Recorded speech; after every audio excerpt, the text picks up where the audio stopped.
AI is, so I will say this as plain as and clear as I can. AI resumes get on my nerves. So I'm gonna tell you why. Because I've screened so many people in my career where AI wrote the resume, but they could not speak to the skill set that the AI put on their resume. So then I get chewed up. I get chewed up so much on social media when I say stuff like, we can tell when you use AI for your resume. The problem isn't you using your AI. AI is an assistant, not a substitution. Building a personal brand can be positive and negative. The positive is if your personal brand helps people, the people are going to want to help you get a job when you need it, right? The negative is if your personal brand helps people and you build and you grow and all these things happen, the negative is the company may not like it. And if the company don't like it, that could mean that you are seen as a threat. You're seen as someone who does not need that company. You're seen as all these things, although that's not your intention, right? Your intention is you just want to help your community. No, I'm never going to tell you to take what you get.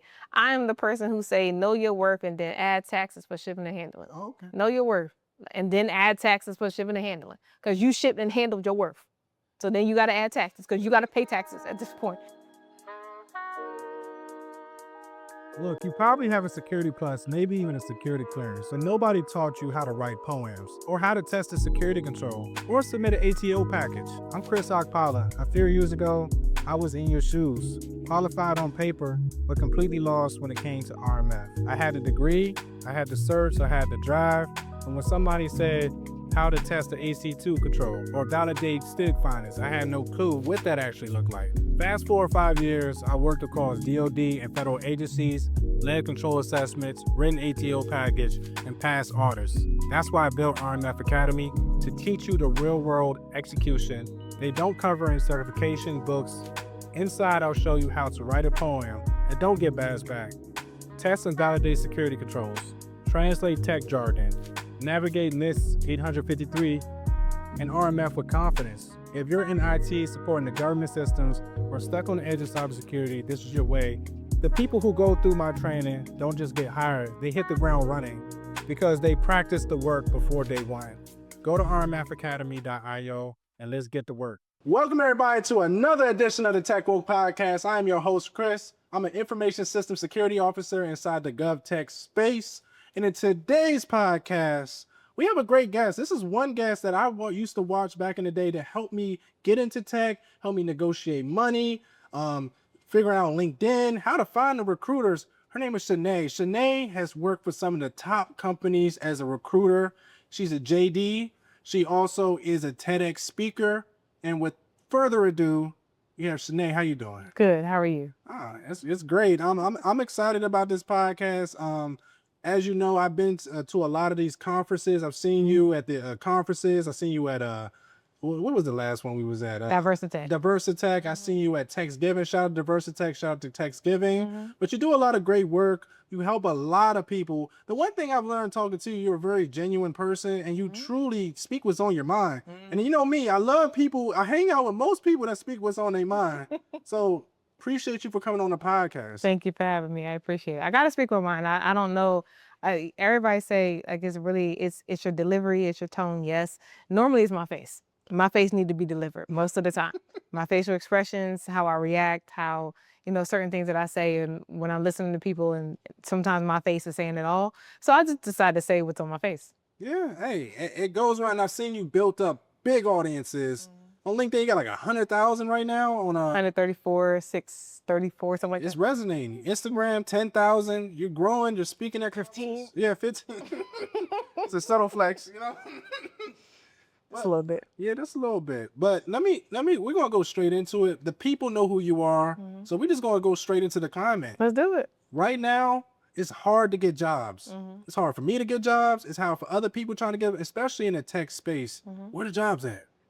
So the jobs, it was interesting this is going to sound weird.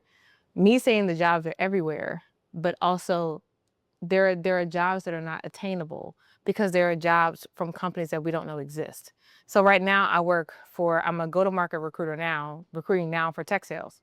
And there are certain companies that I've learned in that tech sales space that I didn't know about when I was recruiting for software engineers, program and product managers, and cybersecurity professionals.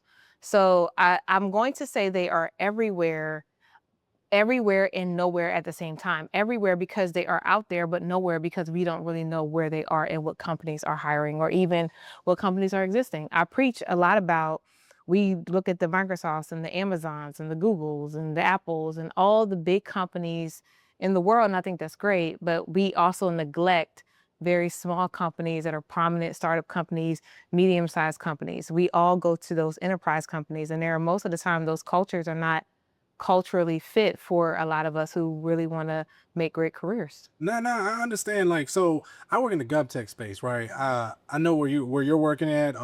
In my space, Booz Allen, you got General Dynamics, Mhm. you got what's that aerospace company?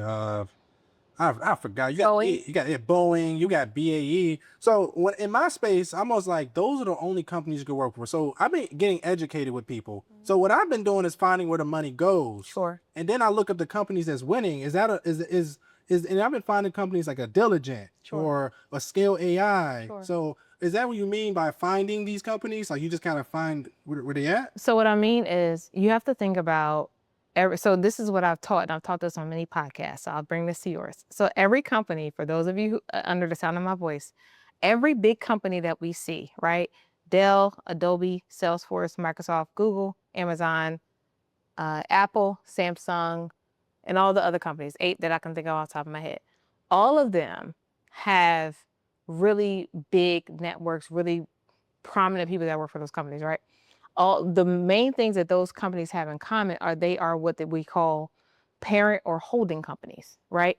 Those big parent or holding companies, if they're the parent, most of the time they're the what? A child. If you're a parent, you have a child, right? So that means that every parent company has a child company that they bought. So if, for example, let's say Amazon, if Amazon owns Whole Foods and the Ring doorbell, then we have to determine what other Apple and Google and Microsoft and all the other companies that we look at, what other companies do they own? So then we have to look at those medium companies, and then we have to determine what are the partnerships, what are the mergers, what are the acquisitions. Those are the companies you also look for too. So when I'm talking and I'm teaching people on how to apply and look for jobs, I'm teaching them from a look at the companies that billionaires and millionaires invest in. Look at companies that are owned by other big companies, because most of the people in the world want to work for those big prominent corporate companies, right? Some of us who have experience in those companies have experience there. Now we want to move on to something different. So I just think that people are looking, everyone's looking in the same direction, but it's so many companies that I learned that are out there just by simply doing research to understand what are the big nonprofits and what are the big healthcare and what are the big.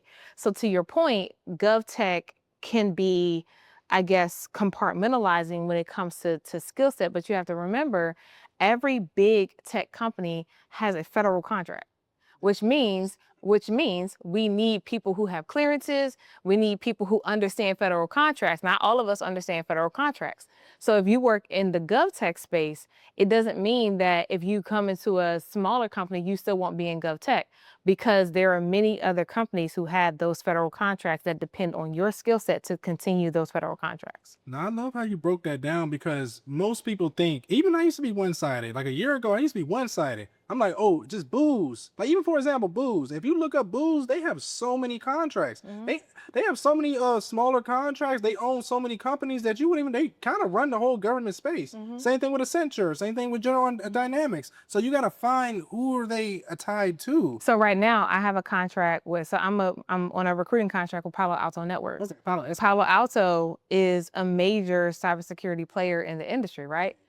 Palo Alto, it was just in the news that they just acquired CyberArk, right? So then I'm looking like, oh snap, I wonder what position CyberArk may have for people who may be looking to come into the tech space or who might have recently lost their jobs or something like that. So that's where my recruiting mind goes. It goes, if Palo Alto just acquired CyberArk, and if I don't have any positions on my desk and my recruiting peers don't have positions on their desk, I wonder if CyberArk, who is now acquired by Palo Alto, I wonder if they have positions that may fit some of the people who are looking for jobs. So that's you kind of have to think about what are the most recent changes in the market, instead of always complaining that the market is not working for you. Facts. So we have this topic. I did, since we're talking on that right now, I was gonna bring some stuff up later. I mean, can you touch on this? Like, where are you looking for jobs? Like, where would somebody look for jobs? So I will say, slight flex is, I am blessed to not have to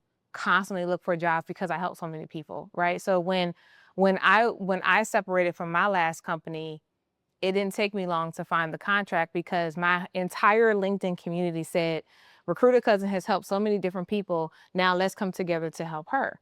And it took one referral to one TA leader to me to get offered, right? And so for me, it's, y'all have to start networking before you need the urgency to have a job. So the whole thing is, everybody networks when they have the urgency of needing a job or when they're desperate, right? And so while I understand when you get a job and you've been looking forever and ever and a day, you want to get comfortable and you want to get to a point where you understand what you're doing in your job. So for me, I travel a lot, I do a lot of podcasts, I do a lot of speaking engagements, but I knew after a certain point of traveling and speaking, I needed to make sure the go-to-market recruiter that I just became understands what she's doing. I can't keep speaking if I don't understand the go-to-market part of what I'm doing, right? So I understand needing to know your processes and know your job and all of that. But once you have it down pat, don't forget to lift as you climb. Don't forget to reach your hand back. The Bible says, Simon, something. Oh crap, I forgot the scripture, but it's in Luke, and it was Simon, Simon, Satan has desired to sift you as wheat, but I have prayed for you so that your faith won't fail. And when you have returned, come back and strengthen your brother. Facts. So we are mandated to come back and pull people across the finish line. So for me, it's, if the Bible says that we have to do it, then I'm gonna do it. So that has been great reward. So to answer your question, the question is, where are we looking? There are job boards, there are LinkedIn's, there are Indeeds, there are Glassdoors. I'm sure many of you are tired of hearing that, right? I'm absolutely sure that you are tired of hearing the job boards, the LinkedIn's, the Indeeds, the Glassdoor. Here's where your creativity now starts to come into play. Here is where you start going, okay, how do these companies work together? What am I doing? Let me do a simple Google search. Let me use ChatGPT to help me understand how all these companies fit together and start mapping it out so you fully understand the target of your job search versus you literally going like this and applying it every single time, spraying and praying. I love that. That's and you got to use AI, and it's a segue. So how is AI impacting the job search and getting jobs? Because I know for me, there's so many AI resumes, and I know you see it. What's your impact? What you think the impact of AI is on the job? AI is, so I will say this as plain as and clear as I can. AI resumes get on my nerves. So I'm gonna tell you why. Because I've screened so many people in my career where AI wrote the resume, but they could not speak to the skill set that the AI put on their resume. So then I get chewed up. I get chewed up so much on social media when I say stuff like, we can tell when you use AI for your resume. The problem isn't you using your AI. AI is an assistant, not a substitution. And it's when people start using the assistant as a substitution, which makes me think, if you don't know how to use it as an assistant, how am I supposed to believe you when you say you can perform the job duty if you can't do the simple thing as creating a foundational resume for yourself, then allowing AI to help you put it together? So I love that people are using AI to help stream their processes to make it quicker in order for them to get across the finish line.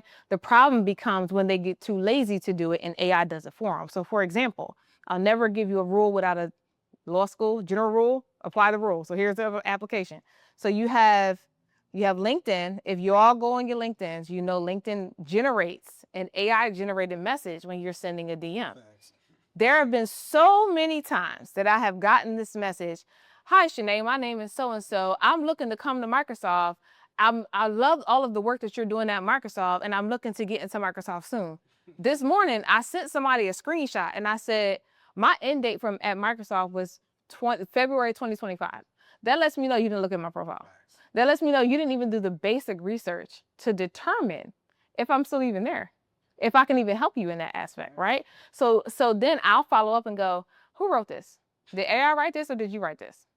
And so most people actually surprisingly will be honest with me and say, oh, well, actually AI wrote it. And I'll say, okay, from a recruiter's perspective, are you open to feedback? And they'll say yes. And I'll go, okay, because I'll just give feedback. So I'll go, okay.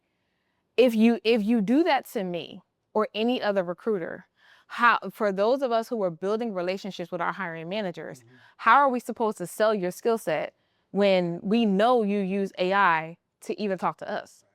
So then I'm sure when people see this, they're gonna be like, oh, who the heck? She thinks she, whatever. The whole thing is, I sit on the side of the hiring manager making the decision. I sit on the side of the hiring manager asking me or any other recruiter, if they trust them, tell me, how was the recruiter at the or the candidate at the early stages of the recruiting process? How did they treat you? What was it like when they weren't talking about screening questions? What was it like when they were just engaging in regular conversation? If I say I was talking to an AI bot and I wasn't talking to a real person, then what makes you think you're going to get the job? On the flip side of that, I've sat in debriefs where interviewers have said, I had to keep bringing this person's attention back to me in the screen because I can only assume that they were using some type of AI platform to help them get this. So they actually are using it? Yes. And I can't Let- stand, I cannot stand all of the commercials and all the ads that tell y'all they will never know. Yes, we do.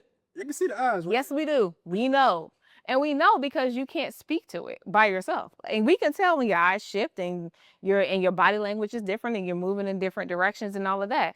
And so what the interviewer did was the person put the question in ChatGPT and the question spit verbatim the answer that the candidate gave the interviewer. So we can only assume that they use that AI platform. So then the question then becomes, how can I trust you actually can do this work if AI stopped working? How do I know that you're going to be able to prevent bad actors from coming and hacking into our system by yourself? That's bars. That is crazy. So I didn't know all that was going on. Yes. Oh my It's goodness. annoying.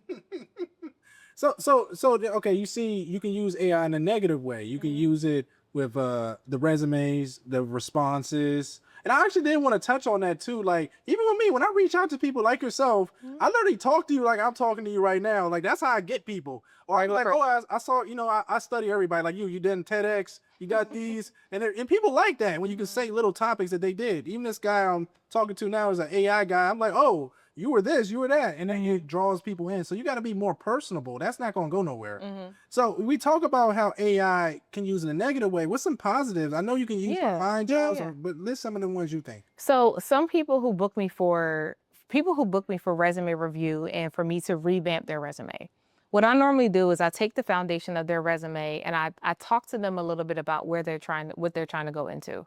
I use what I would want to see on a resume, but then I also may do something as simple as create a prompt, ChatGPT. I'll go to ChatGPT and I'll say, make this more concise. Like, we'll have the foundation, but I'll just say, make this a little bit more concise than what it already is. And so the idea behind that is to be able to streamline the process so I'm not necessarily sitting there for hours.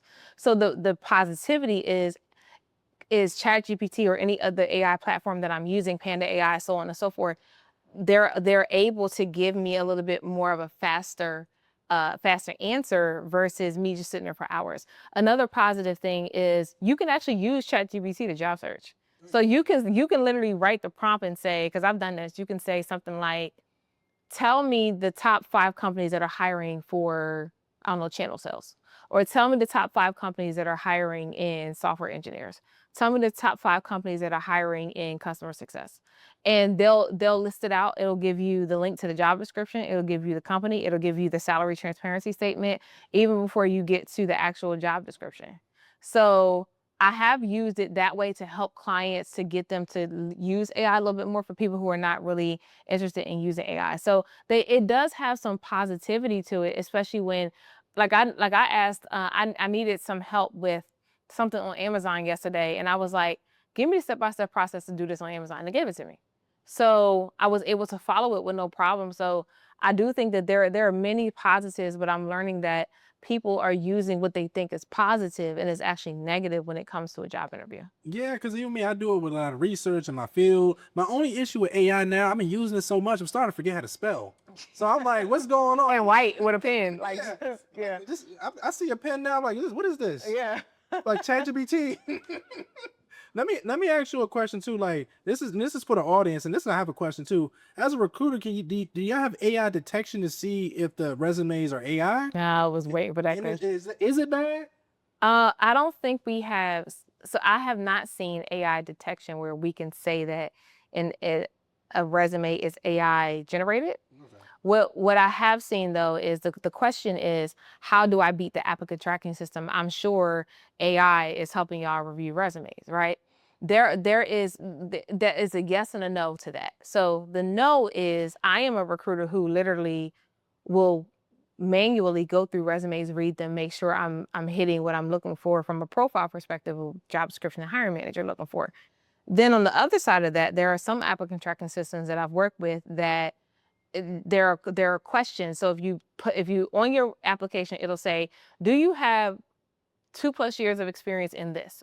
Have you worked in Salesforce? Have you worked with HubSpot? If you answered no to any of those questions, you're admitting that you don't meet the minimum qualifications. So the AI will take you out. Oh, automatically. Yeah. So we can set it as a automatic disqualifier. So that is a setting we have to hit, right? So it helps us to make sure that they're taking people out where they may be asking or answering negatively to those questions. So AI helps in that way, but I personally have not worked with an applicant tracking system that does my job for me. Because if it did, then I wouldn't be hired. So AI is not replacing our jobs. Not if you know how to use AI. No. So if you know how to use AI, then basically it's a benefit. Yeah. That's what you get. Yeah, it helps you in your job, but you still have to know, the person still has to know what they're doing. Facts. If they don't know what they're doing, then what if the internet shuts down? Yeah. What happens? Because you have some people out here, like, for example, they're trying to, say if you work in a company and sometimes you're teaching, sometimes they'll just print out PowerPoints. Mhm. But if you can't necessarily speak to anything on the PowerPoint, people going to know instantly. Hey, I don't know, that man don't know what he's talking about. What I'm paying this for. I screened a candidate that had all this wonderful stuff on his resume, and I asked him very simple questions, and he couldn't speak to none of it. And I was like, well, that was AI generated. Yeah, that's interesting. Okay, so we're going to go into building a personal brand, because like you alluded to earlier, building a personal brand is how you're going to get a job right now. Mm-hmm. Do you think LinkedIn is the best place to do that?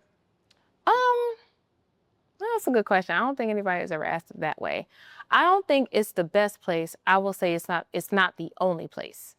So, but here's the thing though. Building a personal brand and getting a job, you have to make all right. So, building a personal brand can be positive and negative. The positive is if your personal brand helps people, the people are going to want to help you get a job when you need it, right? The negative is if your personal brand helps people and you build and you grow and all these things happen, the negative is the company may not like it. And if the company don't like it, that could mean that you are seen as a threat. You're seen as someone who does not need that company. You're seen as all these things, although that's not your intention, right? Your intention is you just want to help your community. And so I think, so to answer your question, I think LinkedIn is the best place for jobs. Okay. I don't think it's the only place to grow your personal brand. Okay. Right. Okay. So I get that on that point, because like for me, I grew my LinkedIn base so much. If literally something happens to me, I can get a job, But at the same time, somebody can look at you as competition, or the company could be smart and be like, "Hey, you can grow our stuff. If you can grow your stuff, you can grow our stuff." You would think, right? Yeah, but it's a catch-22. But what are some places you think? Do you think like Instagram or TikTok or going in person? So I have seen the negative of having a big Instagram and a big TikTok, not with me, but with others, where I've seen stories of they built their TikToks or they built their brands and the company don't like it. But I've seen it where TikTokers are doing content in the office that they work in. That's crazy. Like I've seen that, and I'm like, y'all think y'all not gonna get fired? Like y'all think y'all not gonna get laid off? So I do think that is a no-no. So, but I also think that your TikTok could be funny. Like it's so many different things that it just depends on the company. It depends on your leadership.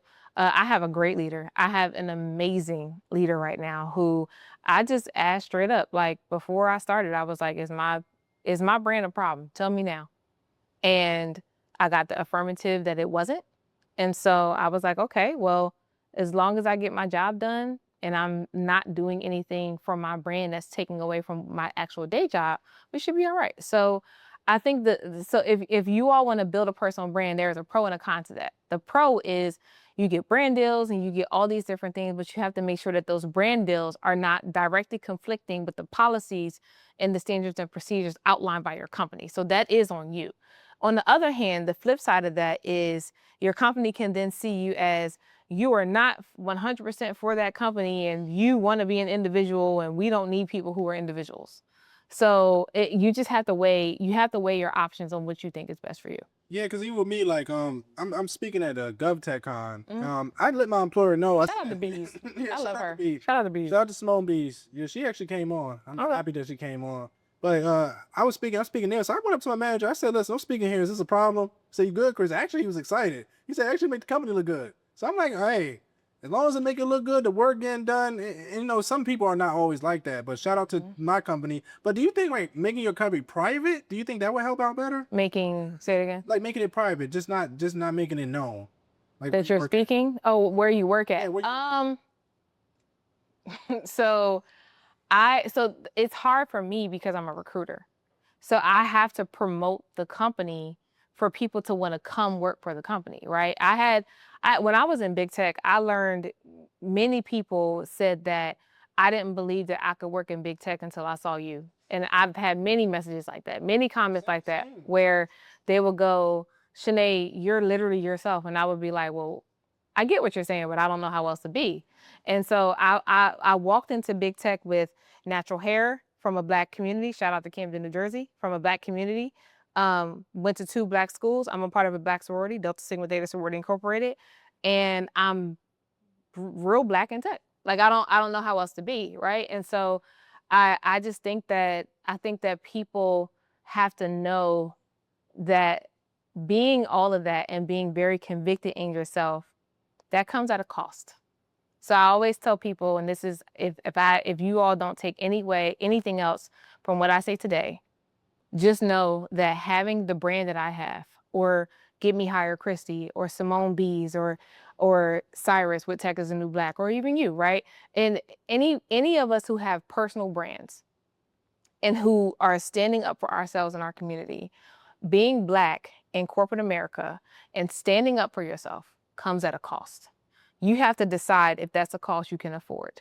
And for me, it's a cost that I can afford every single time. Because if it's between me, my mental health, and a job that I think they can control my voice, I'm going to choose me every single time. And that's a bar for everybody because you have to make the decision every day. You got to know what you say, it comes at a cost. So that's a bar even for me. I'm going to take that because even when I go through I'm in the GovTech space, whatever I say comes at a cost. I could be exiled from the whole community.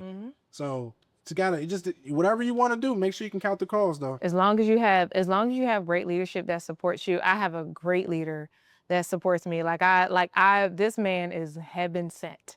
And it's like, shout out to Jermaine because shout out to Jermaine because I told him the other day, he deserves his flowers. Jermaine is someone who he made me believe in that there is good leadership in corporate America because from my experience, I had to believe. I was like, there has to be something better than what I'm experiencing. And Jermaine made me believe and made me hold on to, don't forget that God has you here for a reason. And so every single day that I question myself, he affirms, wait a minute, hold on. And he lets me feel, but he convicts me and, all right, let me know when you're done. And then when you're done, let's go ahead and get back to work. Facts. I love that. So I did want to kind of get into the network. So like, say you build up your personal brand, say you network and met the right people, and we're in a different type, but everybody, and I'm pretty sure people always hitting you up. Hey, I need this, I need that. How do you really build a network so that you can use those connections to get a job? Yeah. For me, only speaking for myself, only for Recruiter Cousin, What helps me answer your messages faster is when I know you engage in my content. That's I think I've learned that about myself. That's the easiest way I can put it, because I get so many people who be like, so and so referred you and said I should contact you and all the things. And there are many times where I get so many messages about, can you look at my LinkedIn or can you look at my resume? And while I would love to, there's a cost to that, right? Because it takes me a while. If you want me to do a thorough review of something that you have, that takes a minute, which I understand that everybody can afford that. So I have templates, right? I wrote templates so that you all can self-pace yourself and making sure that you're making the right decisions and taking the right steps in order to get the ideal job that you deserve. When it comes to a DM, I notice people who've been commenting, who've been liking and engaging with my content, and then I've been engaging with your content for a while, and it's taken me a while. I finally got the guts to reach out to you, and when people do that, I'm like, I'm just a person, but okay. Finally got the guts to reach out to you, and those are the people that's just easier to talk to because they've already been engaging in my content, so they already feel like family. Yeah, and that's how I reached out to you. I didn't even know that. So when I seen you at at the Diversity Tech, I was like, hey, it was one particular thing. And I was in a really bad place when you saw me. Yeah. I was in a terrible place when you saw me. Hey, the Lord had got you through. Oh, it. man. I see you smiling, nigga. If you were smiling, having a good time, and I was like, I was dying on the inside. I was hurting so bad. But the first thing I said, hey, you told me to ask for $20,000 more. I sure did. And I was like, just ask. And I was just like, and then see if you got. What they gonna say? Use No. it. They gonna tell you no. That's it. That's the worst they can tell you. They can say no. The worst they can say is no. The best thing they can say is yes. Yeah. So basically, when you're networking with people or trying to get people to help you, make sure you have a genuine connection. Make sure you look at their stuff to make sure you connect it to, and then that's how you build an actual network and a brand. Yeah. Okay. Yeah, I mean, I think people overcomplicate it, but it's overcomplicated because there are many people who are not social media people. There are people who are genuinely not networkers. Like they don't know how to really hold a conversation. And some people who are introverts, I'm an ambivert. I'm an introverted extrovert. Like I can go inside myself in a room full of people, but I can also be very extroverted. So I do understand that there is, and then like neurodiversity, right? So I do understand that there are certain things and qualities about people that make it hard. But I have to ask you if you're comfortable being uncomfortable. Thanks. And even like Stacy, shout out to Stacy. Like I met Stacy, he just had reached out to me on LinkedIn, and the next thing you know, we became friends. We're in the same building. I was like, oh, there you go. So you never know how. Exactly. So Chenae, we talked about personal branding, AI. How do you stand out in a competitive job market currently? There is no one answer to that. So you stand out by networking in advance. So I've screened and interviewed candidates that were referrals from the hiring manager because they either met them somewhere or they could have interviewed them before and they wanted to try again. So it's networking. It's just having, like we already talked about, just regular conversation with people to then build into what they're looking to go into next. Another part of that, to be honest, sometimes the candidate pool can be a smorgasbord, and it could almost be like a pick a name, let's see, right? There are many times where we go by, like for me, I have different ways. I go by alphabetical order in my pipelines. I'll go by skill set in my pipelines. I go by competitors of the company that I work for. I go by different industries based on if the hiring manager is looking for more of a diverse skill set, something to bring fresh and new. So it can genuinely just depend on what the skill set is and how we plan to attack the candidate pipeline. But so all of that said, there is no one way. I just think it's more of, you kind of really got to get in people's faces, and it starts with just building a relationship with the recruiter. So just building a relationship, reaching out to recruiter, networking, it's just all in a bunch. If you can get to the hiring manager, that's even better because they make the decision. And the hiring manager most of the time will say, can you send David or Chris over to me? I met them here and I saw that they applied. And that's what I've seen too. Most of the jobs I've gotten the last couple of years, literally I went straight to the hiring manager and it was already done. So I didn't have to do all that. So So just doing all that is kind of help how you do it. Yeah. I was now on the bad side of if you stand out in the bad way is when you do entirely too much. I had a candidate who, when I was in big tech, so there were two different positions. There was a cyber threat hunter and a cyber threat analyst, right? I had the hunter position, another recruiter had the analyst position. Two different hiring managers and two different teams. And there was a guy who he got rejected from the analyst position, but not the hunter position. So he emailed me and he said, how did I get rejected and I didn't even get a chance to talk to the hiring manager yet? So first of all, that's entitlement because not everybody get a chance to talk to the hiring manager. So you're entitled. Let's start there. Secondly, I was just like, wait a minute, I'm confused. So I did a little bit of research. And it turns out that he took his frustration and anger out on the wrong person because he wasn't rejected from my role. He was rejected from the other role. Was never. Oh. He wasn't, I hadn't touched his profile yet. And because the hiring manager had not made a decision. So he when I told him that it wasn't my role, I said, I'm happy to talk to the hiring manager about next steps and all of that. But before I do, please make sure you watch the tone of this email before you ever email me like this again. Because we do have the authority to put our foot down and say, actually, you can't talk to me like that. So standing out in a bad way means, so that hiring manager was like, so how can we make sure he never gets hired in this company? Just from that one interaction. And so I told him, like, I can't do that. But what I can suggest is, he even said, I'm sorry, but this is how I can be sometimes. Like, what? So you don't want to stand out that way.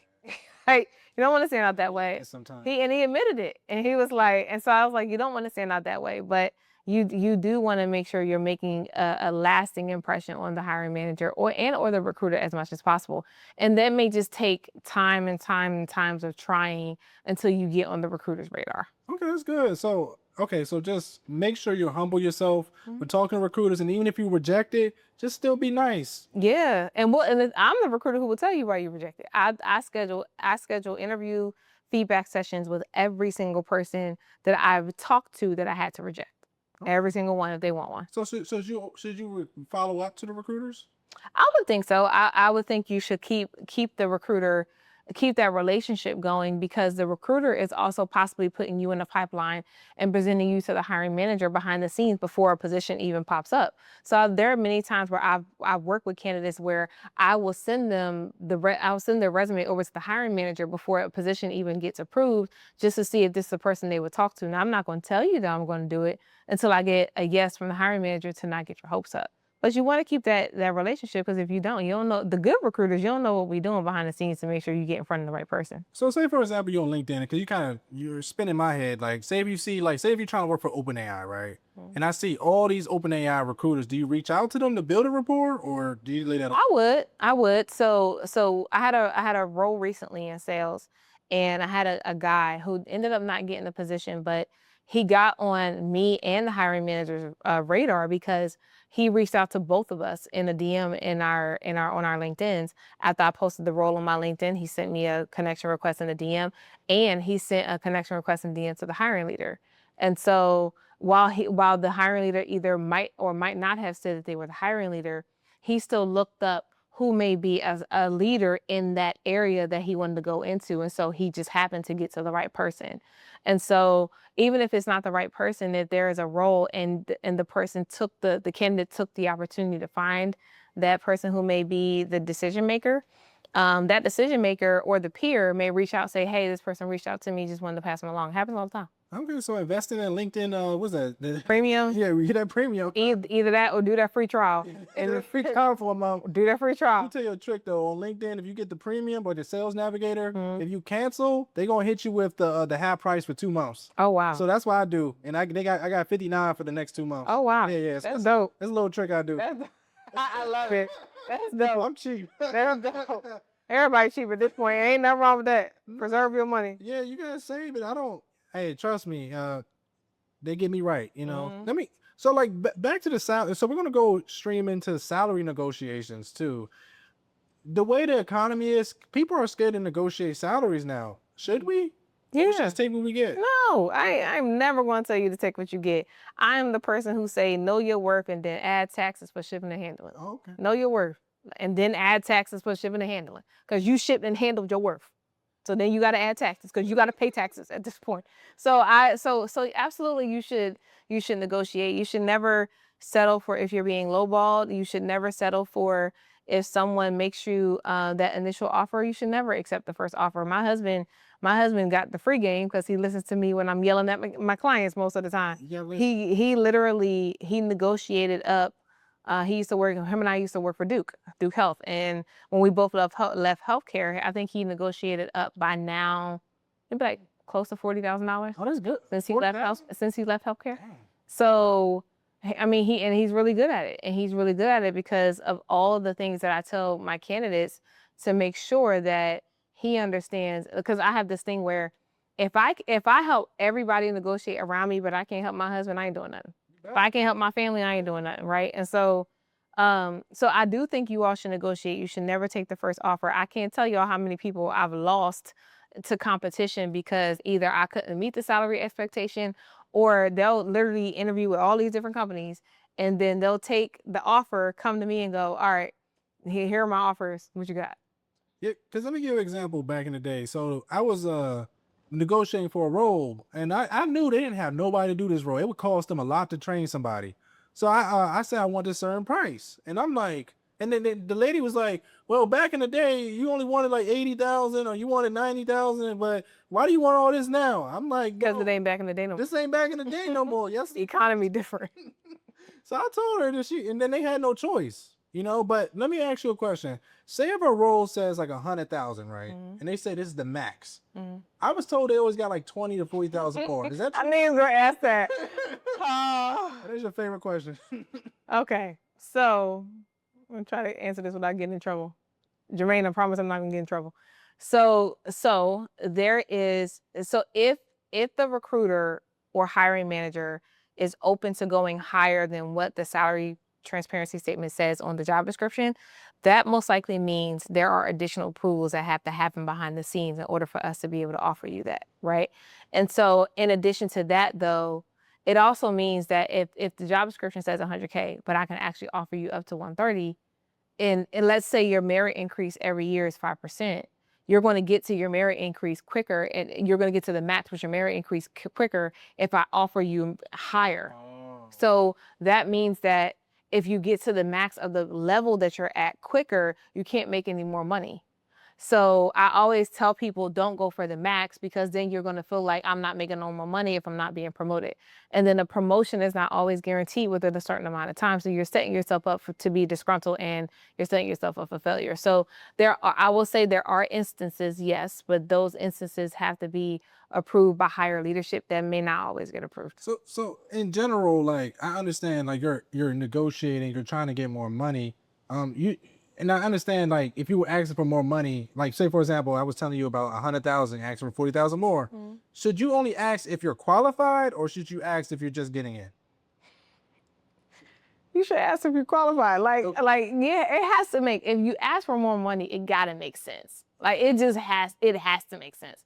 I completely understand that everybody want to make 6 figures, but y'all, I'm telling you, once you get to 6 figures, you be like, dang, this ain't enough. I need 7 figures. Like I promise you, all of us who make 6 figures will tell you, once you get to 6 figures, we ain't really doing nothing yet till we get to close to 7 figures. I think the highest that I ever offered somebody was, I think I had gone up to like 1.3 million in total comp. Oh, okay. I think that was the highest I went. And that was a pay cut to the person. That's a pay cut? That was a pay cut to the person. That's some big What we talking about, right? What we talking about? So I would say you absolutely have to know your stuff, and you have to be able to perform in the interview in order for you to ask for asking more money for it to make sense. So that goes back to the original point about if ChatGPT wrote your resume versus if you did it. Because if your resume got all these qualifications on it, but you sucked in the interview, then that most likely means that how am I going to be able to trust that you're actually you're going to do well in the job I'm hiring you for? So how am I going to bring you in at a higher pay when you didn't technically interview as good as your resume said you should have? So basically you're saying, if you know you at a certain level, just take the money. No, I'm not saying that. I'm just saying if you negotiate what makes sense. Okay. But don't negotiate if you know good and well you really don't know the skill set like you should, but you asking for the max. Come on. So don't ask for no 20, 30, 40,000. Ask for like 5,000 more, 10. I would it genuinely is going to depend on the difference in what you're trying to make versus with like if like for example, if someone makes $50,000 right now and they get offered $75,000. A lot of people may think, oh, $75,000 is not a lot, but that's a $25,000 increase to that person. Yeah. So if they get offered 75, I would say shoot for 85. If the answer is no and they land at 80, that's still a $30,000 increase. Now, I have another question when it comes to asking. So, is there a case when you should ever negotiate? Like, for example, say if you was getting a certain amount, like 160, right? Say you get laid off, you got trying to get a new job. Are you aiming to get the same you're doing, or should you just stay where you at? That depends on the circumstance of the person. So, if you are laid off and the company knows that you ain't got no job, that can be hard for the candidate, because if the company knows, that means that you don't really have room to negotiate because you don't have no pay to begin with right now. So a lot of candidates may use, well, I was making 200,000 in my last position, but you ain't working 3 months. Yeah. So technically, we don't have to bring you in at 200. Not that we don't want to, but what if our budget says we can't? What if my budget says I can only bring you in at 175? I was right there. So I would think that if you want to negotiate the same, if not higher, the company should probably not know that you're unemployed right now, because you don't really have the room nor the bandwidth to negotiate something that you're currently not making right now. So shout out to all my friends that, may got to lay off. Make sure you negotiate what you can, and understand sometimes things are a blessing. Just to let y'all know, because I say that to the people that I talk to that they're in that position. Yeah, and don't get me wrong, I completely understand that you want the lateral pay versus taking a pay cut. Everybody would want that, right? I do believe that.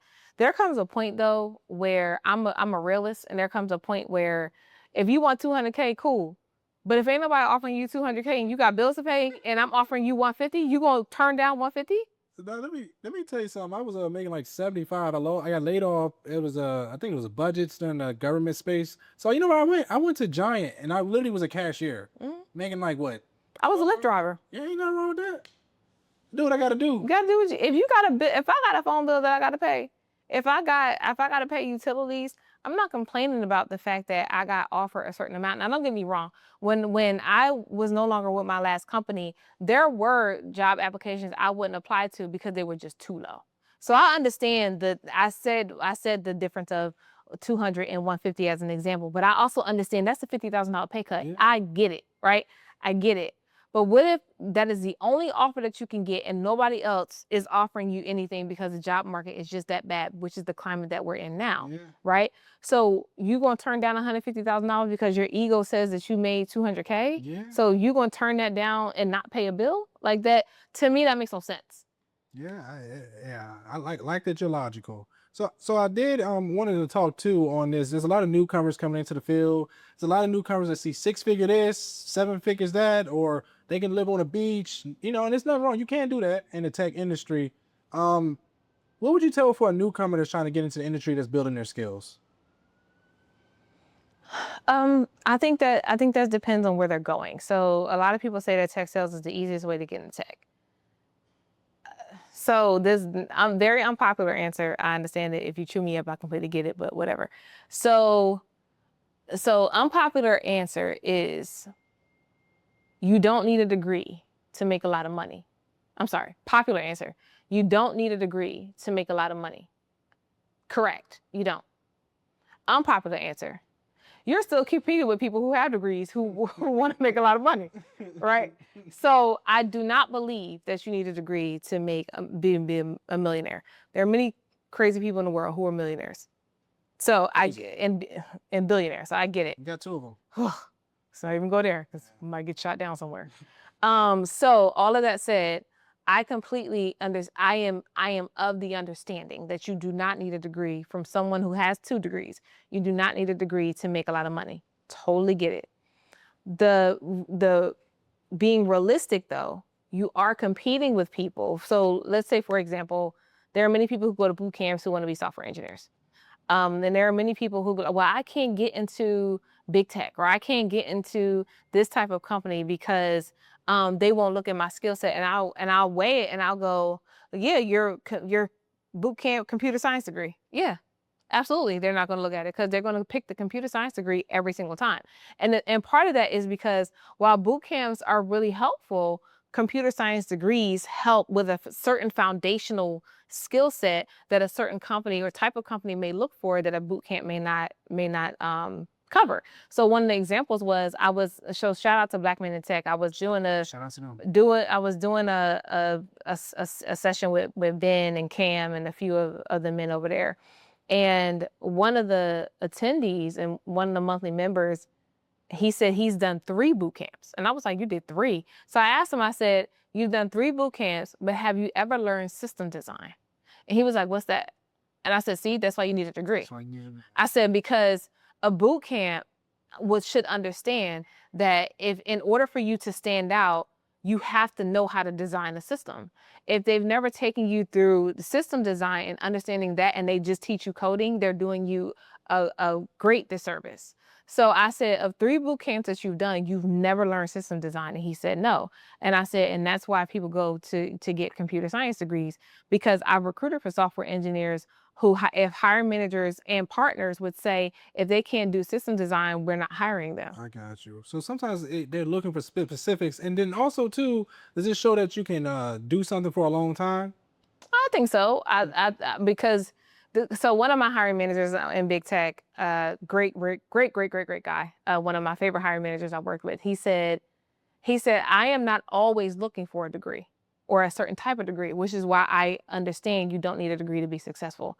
He said, there are times where I'm looking to determine if someone has project work on their resume to also tell me that they're upskilling themselves in their coding capability, which means they're working in open source and certain things, and they're working on their coding skills and all of that. And so I do think there are ways to be successful, but having a degree, I'm always going to be on the side of education, because education is going to help you in certain ways that a boot camp may not, or a program may not. But that everybody's going to disagree about that.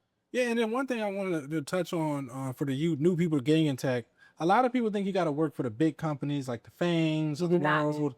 I get it looks good, but there's a lot of issues you got to deal with them, period. They have layoffs every year, y'all. Yeah. Every year they have layoffs. Like, nobody's safe. Every year, big companies lay off thousands of people. I think, and the thing is, though, on the other side of that, because everything has 2 sides to me, on the other side of that, having certain companies on your resume makes you credible to go to other places. So I understand why people want those companies on their resumes. Like, when I worked for Duke in the healthcare space, Duke got me to big tech. Big tech then got me to Fortune 500 cybersecurity company, leader in the industry, right? And so I do think that it's important that people want to work there, but I agree that that's not the only avenue you have to go down. Yeah, facts. Okay. So Chenae, everybody slowly, we're going to end. This is so much. I ain't gonna lie. I learned so much.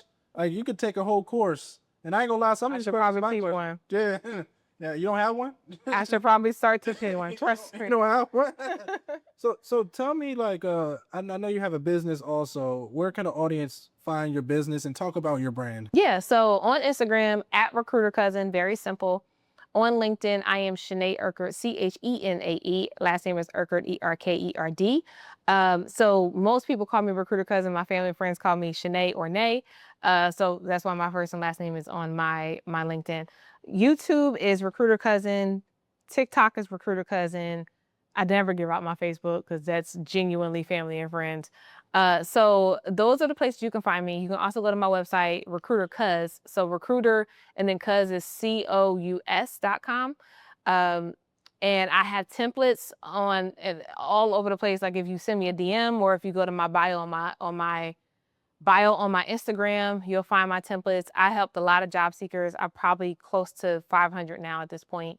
Job seekers increase their salaries at the lowest $3,000, at the highest a total comp difference of $141,000. That's good. Hey, even indirectly. So you helped a lot of people. So thousands of people, if you count that. Yeah. Yeah. So one thing I always ask the guests, I ask them 2 questions. You know, everybody knows. I mean, people that watch the podcast know there's 2 questions I was going to ask. What is your goals in the next 5 years? I don't think I've been asked that since I worked at Duke. What are my goals in the next 5 years? So this used to be a very simple question for me. In 2015, I had a really life-changing experience. So I never answered this question the same. Whatever God wants is what I'm on. So in the next 5 years, whatever God has is what I'm on. My husband and I are on a fertility journey, so we had kids. That's what I'm on. If I buy a ranch and a barn and a horse, that's what I'm on. Like at this point, I'm genuinely I want everything that God has for me is what I own and what I am going to take in and what I demand at this point. I don't allow anyone to tell me anything different. I was promised something before I was in my mom's womb. So I am destined for greatness and nobody's gonna tell me otherwise, including our president. So I'm at a point right now where whatever God on is what I'm on. Yeah, I pray for your fertility journey. I seen you. it posting about it, and I'm gonna say that's probably the best answer out of all these podcasts I've done. I've done at least 40. I think that's the best answer I've ever got when I asked you. Because like I've done it so many opposite ways, and having God lead me has been the most peaceful place possible. So even when I was let go from my job, like the thing was when I was let go from my job, it wasn't, oh my gosh, how am I gonna pay my bills? It was the first thing I thought of was my fertility benefits are going at midnight. So the first thing that came out my mouth after I got off that call was, all right, God, let's see what you do. Because I'm not in this place anymore where like faith without works is dead. Faith is the substance of things hoped for, the evidence of things not seen, right? So if I can see it, that's not faith. So I'm in this place where I'm building and I just want God to be at the forefront, on the side, under me and on top of me. I want him to be surrounded by me because that's the most safest place you can be. And for the audience, you just got to trust God. Whatever God has for you, you can't force it. You can't manifest it. Literally, if you're trying to get something you don't want you to get, you will never get it. So I love that answer. Also, too, one thing you want to leave with the audience, it can be a statement, it can be a quote, it can be words, anything you want to leave with the audience. Be anxious for nothing, but in everything through prayer and supplication with thanksgiving, that your request be made known to God, and the peace of God. And the peace of God is my favorite part, that surpasses all understanding, will guard your hearts and minds through Christ Jesus. Be anxious for nothing means exactly that. Don't worry about anything. We're humans, right? We're going to worry naturally, and God understands that, but he already gave us the rule not to. We decide that we're going to worry. I'm a worrier, so I understand that I decide when I'm going to worry. So he already said, be anxious for nothing. So I have to know that if he already said that, I have to adopt that as my own principle and live by it. Excellent. You got to truly trust God for that. Because even with me, I'm going through some situation that you literally have to submit everything to. Everything. And you just got to trust it. There's some situations I don't know. I was like, God, I want to be in this situation. I'm like, oh, I didn't understand then, but I understand now. Yeah, that's. And my last thing would be, if God is for you, who can be against you? Romans 8:31 is something I've carried since I got saved. And so I'm just in this place where like I'm like, touch not my anointing and do my prophets no harm. I am big God right now. And that's just, if you ain't on that, I don't know what to tell you. When did you get saved? Oh, I've been saved all my life. I'm deep Christian. I ain't surface. I have all types of gifts. I'm a prophetess. Certain things I just don't talk about just because God gives me messages based on dreams, and I can actually hear the audible voice of God. So, but that comes with spiritual warfare, that comes with open attacks of the enemy, that comes with a lot of different things that not everybody can handle. And that most people would jump off of a building based on what goes into my mind, and certain things that certain warfare that I have to fight in order for me to have peace, and helping others to have peace as well. So there are gifts, but those gifts also come with attacks. Yeah, trust me, like some things that you don't want to see, but he gives it to certain people to see it because they can handle it. So I can handle a lot, apparently. That's why you're here, and that's why you're leading so many people to not only just Black people, you're helping all races. Everybody. So, you know, that's why God put you where you at. That's why God's continue to bless you. And being so humble, even when I was talking to you, you was like, hey, what can I do to help you? I'm like, I ain't never heard that question ever. Like, help me. Because I'm a servant. I'm a servant first. Like you have to serve. Servanthood is, I mean that, but I also make sure I serve myself. If I feel like I'm doing too much, I'll stop. Like my husband be like, all right, you're done. That's it. So I make sure I also serve myself. I go to sleep. I rest. I make sure I go get massages monthly. So I make sure I am servicing myself. Okay. Well, thank you, Chenae, for coming on this podcast. It was great having you on. You know, you're always welcome to come back if you want to speak the word. So it was great. I appreciate you. Yeah. So thank you everybody for watching the Tech Woke podcast. Remember, if you're on YouTube, subscribe to the channel, like the video, comment down below, share the video, check out the Tech Woke newsletter, check out rmfacademy.io if you're trying to get some RMF training. And remember, everybody, get 1% better every day. Peace out. I'll see you on the next one. Peace.